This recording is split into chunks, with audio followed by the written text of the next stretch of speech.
अस्सलाम वालेकुम, welcome to today class. मैं हूं आपका टीचर काशिफ और आज है हमारी फ़ोटोशॉप की क्लास नंबर 5। जी, तो आज की क्लास में हम डिस्कस करेंगे अबाउट लेयर पैनल।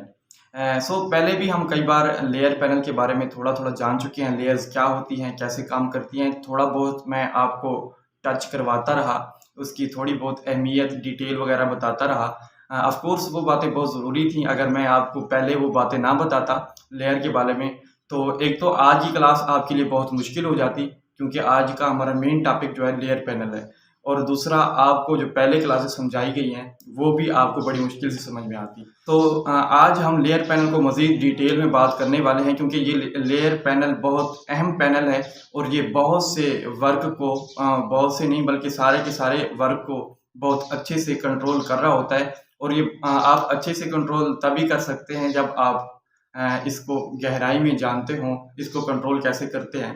तो आज की क्लास में हम सब कुछ डिटेल में जानेंगे। तो आइए मेरे लैपटॉप की स्क्रीन पर देखते हैं ताकि हम लेयर पैनल को अच्छे तरीके से समझ सकें। तो देखिए जैसे ही मैं फ़ोटोशॉप को ओपन करता हूँ, ये वही वाला पेज है जो हमने 12 बाय 15 का लिया था। देखिए इस वक़्त बाय डिफ़ॉल्ट लेयर पैनल हमें यहाँ नज़र आ रहा होता है या फिर इधर नीचे नज़र आ रहा होता है। तो अगर आपको यहाँ नज़र ना आ रहा हो तो देखिए जैसे ही आप विंडो में जाएँगे तो इधर आपको लेयर पैनल नज़र आ जाएगा। जैसे ही मैं इसे ओपन करता हूँ, अब ये सारा पैनल जितना भी पैनल है इसे हम लेयर पैनल कहते हैं। ये कैसे वर्क करता है? देखिए पहले भी मैंने आपको बताया था कि लेयर्स की तरह इसकी मतलब तहें होती हैं।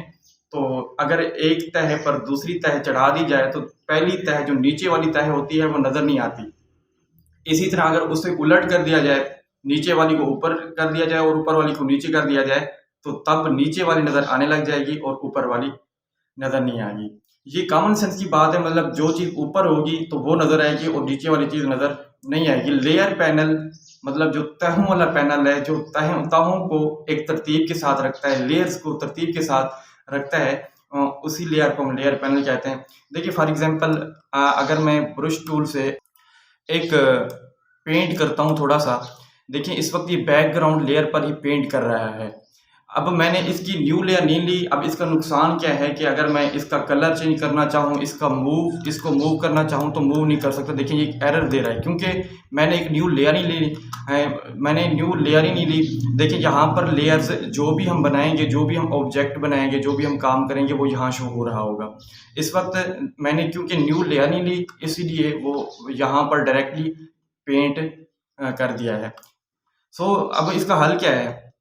देखिए आप जब जब भी आप कोई काम करेंगे ना उसकी अलग लेयर बनाएँगे, उसका फ़ायदा क्या होगा जब वक़्त आएगा, जब हमें ज़रूरत पेश आएगी हम कलर चेंज करें तो हम बड़ी आसानी से कलर चेंज कर पाएँगे, उसका साइज़ छोटा-बड़ा कर पाएँगे, जो कुछ भी करना चाहेंगे आसानी से कर पाएँगे। फ़र्स्ट ऑफ़ ऑल हमें ये चीज़ पहले याद करनी होगी कि जो भी हम काम करेंगे, जो भी ऑब्जेक्ट बनाएँगे, शेप बनाएँगे, लोगो वग़ैरह बनाएँगे, तो मेक श्योर कि हमें न्यू लेयर लाज़मी लेनी होगी। देखिए आपको यहाँ अगर आप गौर से देखें एक छोटा-सा एक आइकन प्लस वाला नज़र आ रहा होगा। ये बेसिकली लेयर का आइकन है। मतलब अगर आपने न्यू लेयर लेनी है तो जैसे ही हम यहाँ पर क्लिक करेंगे, देखिए यहाँ आपके पास एक न्यू लेयर आ गई है। अगर दोबारा एक और चाहिए तो दोबारा क्लिक करें। जितनी भी चाहिए क्लिक करते जाएँ, आपके पास लेयर्स बनती जाएँगी। और अगर इनको डिलीट करना है तो देखिए साथ में एक और आइकन आपको नज़र आ रहा है। मैं अगर आपको ज़ूम करके दिखाऊँ, इनसे हम डिलीट भी कर सकते हैं। देखिए मैं जैसे ही यहाँ पर डिलीट के बटन पर क्लिक करता हूँ तो ये पूछ रहा है कि आप जानबूझकर डिलीट करना चाह रहे हैं या गलती हो रही है। हाँ, अगर हम जानबूझकर डिलीट करना चाह रहे हैं, देखिए जैसे मैं यस प्रेस करता हूँ वो लेयर चली गई। अगर मैंने और दोबारा डिलीट दबाया इसी लेयर पर तो दोबारा एक और तरीका भी है डिलीट करने का। देखिए जैसे ही मैं इधर क्लिक करता हूँ और ड्रैग करता हूँ और यहाँ आप आकर इस डिलीट के आइकन पर ड्रॉप कर देता हूँ, वो फिर भी डिलीट हो जाएगी। एक और तरीका भी है, देखिए जैसे ही मैं इसी लेयर पर जिस लेयर को मैंने डिलीट करना है वहाँ पर जाकर बैक स्पेस या डिलीट को प्रेस करता हूँ तो ये लेयर फिर भी डिलीट हो जाती है। देखिए मैं डिलीट पे प्रेस करता हूँ, डिलीट। अगर मैं फॉर एग्जांपल ये वाली लेयर डिलीट करना चाहता हूँ तो यही सेलेक्ट करूँगा। मेक श्योर कि आप जो भी लेयर जिस लेयर पर कोई भी काम करना चाह रहे हैं, चाहे आप उसे डिलीट करना चाह रहे हैं या कलर फिल करना चाह रहे हैं, जो भी चेंजेस करना चाह रहे हैं तो वही लेयर आपकी सिलेक्टेड होना बहुत ज़रूरी है। तो देखें फॉर एग्जांपल मैं ये अब डिलीट करना चाह रहा हूँ, ये लेयर मैं जैसे ही डिलीट प्रेस करता हूँ तो ये डिलीट हो चुकी है। या ये डिलीट करना चाहता हूँ, दूसरा तरीका ड्रैग करके जैसे ही मैं इधर ड्रॉप करता हूँ फिर भी डिलीट हो गई है। या फिर एक और तरीका, जैसे ही ये लेयर सेलेक्ट है मैं इधर डिलीट पर क्लिक करता हूँ और यस करता हूँ तो फिर भी यही डिलीट हो चुकी है। आई होप यहाँ तक आपको क्लास समझ में आ गई होगी कि हम न्यू लेयर कैसे लेते हैं और डिलीट कैसे करते हैं। अब न्यू लेयर लेने का फ़ायदा क्या है, अब मैं आपको कुछ डिटेल से बताता हूँ। देखिए, अगर मैं यहाँ पेंट करता हूँ बगैर न्यू लेयर लिए, तो देखिए ये बैकग्राउंड की लेयर पे पेंट कर गया है। अब मैं ना इसे मूव कर सकता हूँ और ना ही इसका कलर चेंज कर सकता हूँ। क्यों? क्योंकि इस वक्त ये लेयर बैकग्राउंड लेयर के ऊपर चढ़ी हुई है और उसके ऊपर ही बनी हुई है। बैकग्राउंड लेयर ऑलरेडी ये लॉक है। बैकग्राउंड लेयर को लॉक होना बहुत ज़रूरी है। वैसे अगर हम लॉक हटाना चाहें, जैसे ही मैं डबल क्लिक करता हूँ और यहाँ पर ओके करता हूँ, अब बैकग्राउंड लेयर अनलॉक्ड हो गई है। अब अगर हम इसे मूव करना चाहें तो कर सकते हैं, लेकिन ये हमारी एक ऐसे समझ लें बहुत बड़ी गलती होगी अगर हम इसे बैकग्राउंड लेयर को अनलॉक करते हैं। तो बाय डिफ़ॉल्ट ये लॉक होता है, तो हमें भी इसे लॉक ही रहने देना चाहिए। अब मैं इसका फ़ायदा बताता हूँ। देखिए, अगर मैं न्यू लेयर करके पेंट करता हूँ, यहाँ पर आपको एक छोटा सा ब्रश का आइकन नज़र आ रहा होगा, जो कि पेंट के लिए यूज़ होता है। डोंट वरी, हम इसे बहुत डिटेल से बात करेंगे बाद में। फ़िलहाल के लिए आप इतना ही समझ लें कि ये जो ब्रश है, अगर मैं न्यू लेयर लेके, मैं पहले डिलीट कर रहा हूँ। देखिए, मैं जैसे न्यू लेयर लेता हूँ, अब न्यू लेयर आ चुकी है और अब मैं पेंट करता हूँ। अब ये न्यू लेयर पर क्योंकि पेंट हुआ है और अब मैं चाहूँ तो इसका कलर भी चेंज कर सकता हूँ, चाहूँ तो इसे मूव भी कर सकता हूँ। अब देखिए, जैसे ही मैं मूव टूल पर जाता हूँ और इसे मूव करता हूँ, बड़ी आसानी से मूव कर सकता हूँ। क्यों? क्योंकि लेयर मैंने अलग ली थी। देखें, जैसे ही मैं छोटा बड़ा करता हूँ या मूव करता हूँ, कुछ भी करता हूँ, बहुत आसानी से करता हूँ, मूव करता हूँ, आसानी से मूव हो जाती है। देखें, अब न्यू लेयर लेने का फ़ायदा क्या हुआ कि देखिए मैं इसे बड़ी आसानी से मूव कर सकता हूँ। अब अगर मैं और पेंट करना चाह रहा हूँ तो मुझे दोबारा न्यू लेयर लेनी पड़ेगी और फिर मैं पेंट करूँगा। अब इसका फ़ायदा क्या होगा? फ़ायदा ये होगा कि मैं दोनों लेयर को बड़ी आसानी से कंट्रोल कर सकता हूँ। और अगर मैं एक ही लेयर पर दोनों काम कर दूँ, फॉर एग्जांपल मैं इस वक्त ये लेयर डिलीट कर रहा हूँ, डिलीट प्रेस कर रहा हूँ तो ये लेयर डिलीट हो गई। मैं इसी लेयर पर इसी लेयर को सिलेक्ट करके एक और थोड़ा सा पेंट करता हूँ। देखें, ये अब अगर मैं आँख को बंद करके दिखाऊँ तो ये एक ही लेयर पर है। अब मैं अगर मूव करना चाहूँ तो दोनों साथ ही मूव होती हैं, जो कि हमें ज़रूरत नहीं है और ये हमारी गलत हरकत होगी अगर हम ऐसा करते हैं। यार, हमेशा याद रखें, जो भी आपने काम करना है तो अलग-अलग लेयर पर करना होगा ताकि हम आसानी से, और अगर आप एक बार एक ही लेयर पर कोई काम कर सकते हैं, कर देते हैं, तो यकीन माने आप बाद में पछताएँगे। आप अलग करना चाहेंगे, आपसे अलग नहीं होगा। आप कोई चेंजेस करना चाहेंगे एक लेयर पर, एक पेंट पर चेंजेस करना चाहेंगे, कलर चेंज करना चाहेंगे या मूव करना चाहेंगे, या कोई भी काम अगर आप एक लेयर पर करते हैं ब्रश के अलावा भी, तो आपको बाद में पछताना पड़ेगा, आपको समझ में नहीं आएगा, पता नहीं क्या है। तो मेक श्योर कि आप जो भी काम करें आपकी लेयर अलग होना बहुत ज़रूरी है। अब अगर अलग बनाते हैं और बाद में आपको साथ-साथ मूव करना पड़ जाए और साथ-साथ उन्हें ग्रुप की सूरत में चेंजेस वगैरह करनी पड़ जाए, तो वो बिल्कुल आसानी है, वो हम आसानी से कर सकते हैं। लेकिन अगर आप शुरू में ग्रुप की सूरत में और एक ही लेयर पर सारे काम कर देते हैं, तब आप मुश्किल में पड़ जाएंगे। देखिए, इस वक्त अब दोनों एक ही लेयर पर हैं, इसलिए दोनों साथ ही मूव हो रही हैं। अब मैं कंट्रोल Z से जो है ना बैक करता हूँ अगर मुझसे कोई गलती हो जाए। तो अभी मैं बैक कर रहा हूँ इसे, या बल्कि मैं डिलीट कर देता हूँ। अब देखें, अगर मैं पेंट करता हूँ, ये बैकग्राउंड लेयर पर है, अगर मैं न्यू लेयर लेके पेंट करता हूँ तो देखिए ये अलग लेयर है। अगर और मैं न्यू लेयर पर पेंट करता हूँ तो ये भी अलग है, और न्यू लेयर लेता हूँ ये भी अलग है।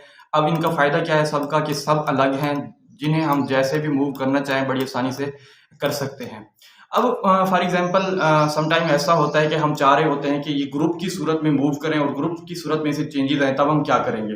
देखें, जैसे ही मैं इन लेयर्स को, जिन लेयर को मैं चाहता हूं कि भाई ये ग्रुप की सूरत में आ जाएं, फॉर एग्जांपल मैं इन दोनों को सिलेक्ट करता हूं। देखिए, कंट्रोल जैसे ही मैं प्रेस करता हूं और यहाँ पर लेयर पर क्लिक करता हूं तो दोनों ये लेयर सेलेक्ट हो चुकी हैं। या फिर मैं तीनों को या सारी लेयर्स को अगर मैं सेलेक्ट करना चाह रहा हूँ, देखिए पहली लेयर को सेलेक्ट करूंगा, शिफ्ट दबा के आखिरी लेयर को सिलेक्ट करूंगा तो सारी की सारी लेयर सेलेक्ट हो जाएंगी। लेकिन इस वक्त मैं सिर्फ 2 लेयर्स को सेलेक्ट करना चाह रहा हूँ। देखिए मैं एक ये लेयर ऑलरेडी सिलेक्टेड है और दूसरा मैं इस लेयर को सिलेक्ट करना चाह रहा हूँ। जैसे ही मैं कंट्रोल प्रेस करके यहाँ पर क्लिक करता हूँ दूसरी लेयर पर, तो अब ये दोनों सिलेक्ट हो चुकी हैं। अब मैं अगर मूव करता हूँ, देखिए दोनों मूव हो रही हैं, लेकिन मैं चाहता हूँ कि इन दोनों पर चेंजेस भी साथ साथ आएँ और ये मुझे ग्रुप की फॉर्म में मिल जाए। तो क्या करूँगा, ये आपको एक अगर मैं जूम करके दिखाऊँ, छोटा सा आइकन नज़र आ रहा होगा, ये वाला। अगर आप देखें तो क्रिएट न्यू ग्रुप लिखा आ रहा है। तो जैसे ही मैं यहाँ पर क्लिक करता हूँ, तो ये इन 2 लेयर्स को ग्रुप की फॉर्म में हमें बना कर दे देगा। देखें अब ये दोनों ग्रुप की सूरत में बन गई हैं। अब जैसे ही मैं इसकी आई बंद करता हूँ, देखिए दोनों लेयर चली गई हैं। अब अगर मैं इन्हें मूव करता हूँ, सॉरी, क्योंकि इधर ऑटो सिलेक्शन ऑन था इसीलिए वो किसी एक लेयर को सिलेक्ट कर रही है। मैं ऑटो सिलेक्शन इस वक्त ऑफ कर रहा हूँ। अच्छा, अब देखें जैसे ही मैं इस ग्रुप को सेलेक्ट करके मूव कर रहा हूँ, देखिए दोनों लेयर साथ साथ मूव कर रही हैं। क्यों? क्योंकि ग्रुप है। लेकिन अगर आप ग्रुप बना लेते हैं, अच्छा इसकी और शॉर्टकट की भी है। अगर मैं इसे बैक करूँ और ग्रुप इसका ख़त्म कर दूँ, यस ख़त्म हो गया, और इन दोनों को सेलेक्ट करके कंट्रोल जी प्रेस करता हूँ कीबोर्ड से, तब भी ये ग्रुप बना के दे देता है। अब अगर मैं आई बंद करूँ, देखें दोनों बंद हो रही हैं क्योंकि जो है ना एक ग्रुप बन चुका है। अब अगर मैं इसे मूव करता हूँ या कुछ भी करता हूँ, एक ग्रुप की फॉर्म में ये मूव करेंगी। समटाइम ऐसा होता है कि एक बार हम ग्रुप तो बना लेते हैं, लेकिन हमें फिर ज़रूरत दोबारा पड़ती है कि हमें लेयर को अलग होना चाहिए, हमारी लेयर्स को अलग होना चाहिए, और ताकि हम इन्हें अलग-अलग कलर चेंज कर सकें या मूवमेंट इनके अलग-अलग कर सकें। तब क्या होगा, देखें अगर आप गौर से देखें, यहाँ पर आपको एक छोटा-सा एरो नज़र आ रहा होगा। जैसे ही मैं यहाँ पर क्लिक करता हूँ, तो ये हमें अलग-अलग लेयर की सहूलत भी दे देता है। अगर मैं यहाँ इस लेयर पर क्लिक करता हूँ, तो अब ये लेयर एक्टिव है, सिर्फ ये लेयर। अगर मैं इस पर क्लिक करता हूँ, तो ये लेयर एक्टिव है। अगर मैं दोबारा इन लेयर्स को जो कि मैंने ग्रुप बनाया था, उन्हें ग्रुप की फॉर्म में चाहता हूँ, तो जैसे ही मैं ये एरो को क्लिक करता हूँ, दोबारा ये हमें ग्रुप की फॉर्म में मिल गई है। अब देखिए दोनों साथ ही मूव कर रही हैं। तो आई होप आपको आज ये समझ में आ गया होगा कि हम न्यू लेयर क्यों लेते हैं और कैसे लेते हैं, और अगर हम डिलीट करना चाहें तो डिलीट कैसे करते हैं। और एक और बात, अगर आप इस ग्रुप को डिलीट करना चाहते हैं, तो आप ग्रुप को भी सेम तरीके से डिलीट करेंगे या ड्रैग करके इधर ड्रॉप कर देंगे, फिर भी डिलीट हो जाएगा। अगर मैं कंट्रोल जी करता हूँ, बैक करता हूँ और डिलीट मतलब डिलीट से या बैक स्पेस से प्रेस करता हूँ, तब भी बड़ी आसानी से आप डिलीट कर सकते हैं। सो आज की हमारी ये छोटी सी क्लास थी। लेयर पैनल बहुत बड़ा पैनल है, अभी ये कंप्लीट नहीं हुआ।